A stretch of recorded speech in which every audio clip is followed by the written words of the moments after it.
मजाक में कन्वर्ट कर रहे हो, कॉमेडी बना रहे हो उसकी। नंबर 1। नंबर 2, कोविड पर आते हैं। हाँ भाई, कौन कहता था कि कोविड के साथ जीना सीखना पड़ेगा? ये केजरीवाल।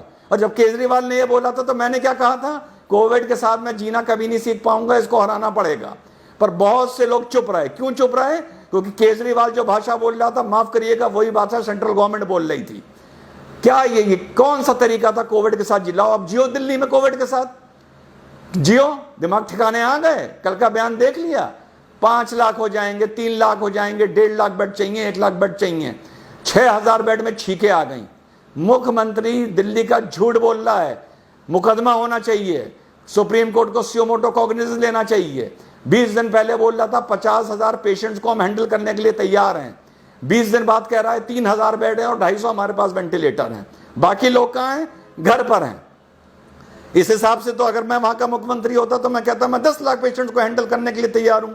5,000 को एडमिट कर लूंगा और 9,95,000 को घर भेज दूंगा कि बेटा जाके घर में काढ़ा पियो। और जब सांस फूलने लगेगा और फोन करोगे तो एम्बुलेंस लेने आएगी नहीं, फिर वीडियो बना बना के वायरल करना। शर्म आनी चाहिए हम लोगों को। जिस देश की राजधानी में हमारा प्रधानमंत्री बैठा है, हमारा केंद्र स्वास्थ्य मंत्री बैठा है, एक मुख्यमंत्री बैठा है, एक लेफ्टिनेंट गवर्नर बैठा है, वहां पे लोग वीडियो बना बना के डाल रहे हैं कि हमारा दम घुट रहा है, मर रहे हैं, हमारे घर वाले मर रहे हैं, कोई जगह नहीं है हमारे एडमिट होने के लिए। और हम लोग कह रहे हैं हमें कोविड के साथ जीना सीखना पड़ेगा।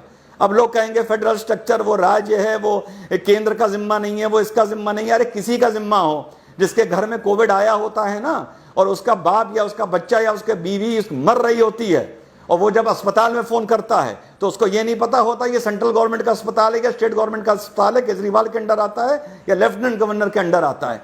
हम लोगों को शर्म आनी चाहिए। कोविड-19 की पूरी लड़ाई पॉलिटिकल एफिलिएशन को दिमाग में रख के लड़ी जा रही है। केंद्र सरकार को समर्थन करने वालों की इतनी हिम्मत नहीं है कि केंद्र सरकार की गलतियों पर उंगली उठाएं और बातमीज केंद्र सरकार से सवाल पूछें। केजरीवाल को समर्थन करने वालों की इतनी हिम्मत और औकात नहीं है कि सवाल उठाएं और बातमीज ट्विटर पर या फेसबुक पर या सोशल मीडिया पर इन लोगों से सवाल पूछें कि तुम लोगों ने तमाशा कर क्यों रखा है। तुम लोगों ने देश को कोविड-19 की लड़ाई को लेके लावारिस बना दिया है। मानो या न मानो, किसकी कितनी गलती है ये आपस में तय करते रहना, ठीक है? तो वो बात तो दिमाग से अब निकाल दो कि कोविड के साथ जीना सीखना पड़ेगा। जिस शहर, जिस गांव, जिस स्टेट में कोविड ने पैर पसार लिए, पैर फैला दिए, उस जगह कोविड के साथ जीना नहीं सीख पाओगे। कोविड से जब तक जीना अकड़ते रहो, जब तक कोविड तुम्हारे और हमारे घर नहीं आया है। जिस दिन घर आ गया ना, दिमाग ठिकाने कर देगा। अब आगे की बात खत्म करता हूं लास्ट एडवाइस देते हुए, and I hope this is my last video. इतने बेड चाहिए, इतने पेशेंट चाहिए, इतने डॉक्टर्स कहां से लाओगे? जो डॉक्टर्स हैं बेचारे पहले ही थके हुए हैं। प्राइवेट नर्सिंग होम दुकान खोल के बेशरम बैठे हैं, ठीक? इतने डॉक्टर्स कहां से लाओगे? सजेशन दे रहा हूं गवर्नमेंट को, और कहां से उठा के लाया हूं सजेशन को ये आखिर में बताऊंगा। 4th ईयर के जो बच्चे MBBS में हैं उनको उठा लीजिए अभी से। कोविड की लड़ाई कम से कम 1 साल चलेगी। मान लीजिए 5 साल का कोर्स होता है। 4th ईयर जो पास आउट कर गए हैं वो लगभग डॉक्टर बन गए हैं। 1 साल का स्पेशलाइजेशन कोर्स उनका बचा हुआ है, ठीक? बेसिक चीजें उनको सब आती हैं। कोविड की लड़ाई में हमको स्पेशलाइज चीजें लेनी चाहिए। बीपी लेना, इंजेक्शन लगाना, दवाई देना, वेंटिलेटर लगाना, पल्स देखना, टेम्परेचर देखना, वगैरह वगैरह वगैरह। इससे ज़्यादा ज़रूरत नहीं होती। जो लोग होम आइसोलेशन में, घर में अगर एम्बुलेंस जा रही है उनको चेकअप के लिए जाना, विजिट करना, लैब्स में ड्यूटी लगाना। इन लोगों को, बच्चों को, 4th ईयर के बच्चों को उठाइए, कोविड की लड़ाई में इनको इन्वॉल्व करिए।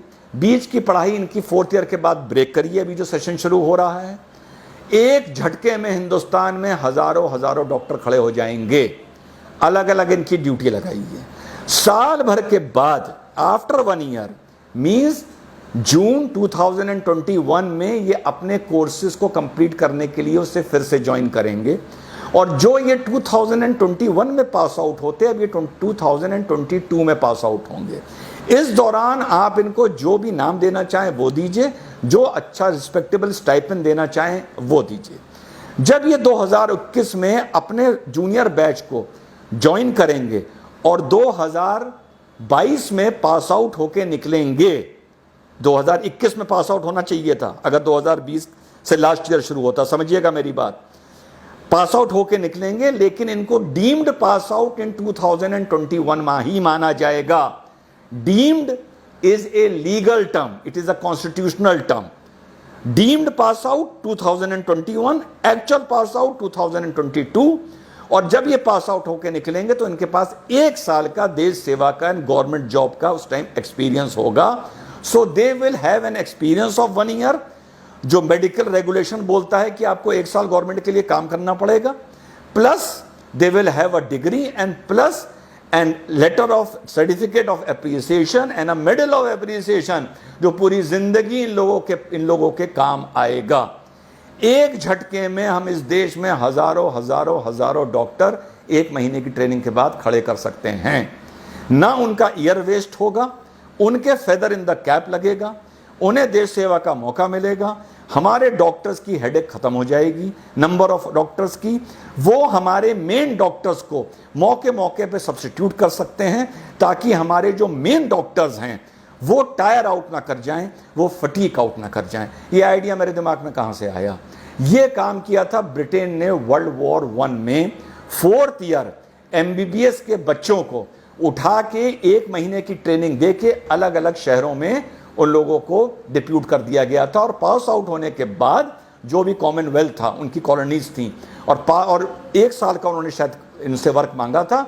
उसके बाद वापस लोगों को कोर्स में इनरोल कर लिया गया था और डॉक्टर की डिग्री दे दी गई थी।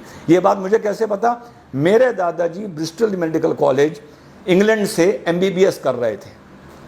मैं रियल दादा, उनको भी 4th ईयर के बाद इसी तरह उठाया गया था। मिडिल ईस्ट में उनकी पोस्टिंग करी गई थी, इंडिया में भी उनकी पोस्टिंग की गई थी। 1 साल के बाद वो फिर से उन्होंने इंडिया ही से अपना कोर्स कंप्लीट किया था। This was the out of box idea जो ब्रिटिशर्स ने इंप्लीमेंट किया था। आज से गवर्नमेंट को ये सोचना चाहिए कि व्हाट केजरीवाल इज सेइंग, अगर ये ऐसी हकीकत वाकई हमारी राजधानी में हो गई या और 3-4 राजधानियों में या देश में और हो गई, जैसी इस टाइम महाराष्ट्र, दिल्ली, गुजरात, तमिलनाडु में है, तो बेड खरीद लोगे, बेड इंपोर्ट कर लोगे, दवाई इंपोर्ट कर लोगे, मास्क इंपोर्ट कर लोगे, कुछ इंपोर्ट कर लोगे, मेडिकल प्रोफेशनल्स कहां से लाओगे? आज से गवर्नमेंट को ये इंप्लीमेंट करना चाहिए, ताकि जून एंड या जुलाई आते आते हमारे पास मेडिकल ग्रेजुएट्स की एक फोर्स हो और वो इस लड़ाई में शामिल हों। This was my idea. तो चाइना के बारे में मैं बोल चुका हूं। Let us become a responsible nationalist people. अपनी राष्ट्रवाद को जरा ठहराव दो, थोड़ी गहराई दो, उकसाने की, चिल्लाने की जरूरत नहीं है। और दूसरा, मेडिकल ग्रेजुएट्स गवर्नमेंट कहां से उठा सकती है, ये मैंने एक आइडिया दिया है। और इंग्लैंड ने वर्ल्ड वॉर 1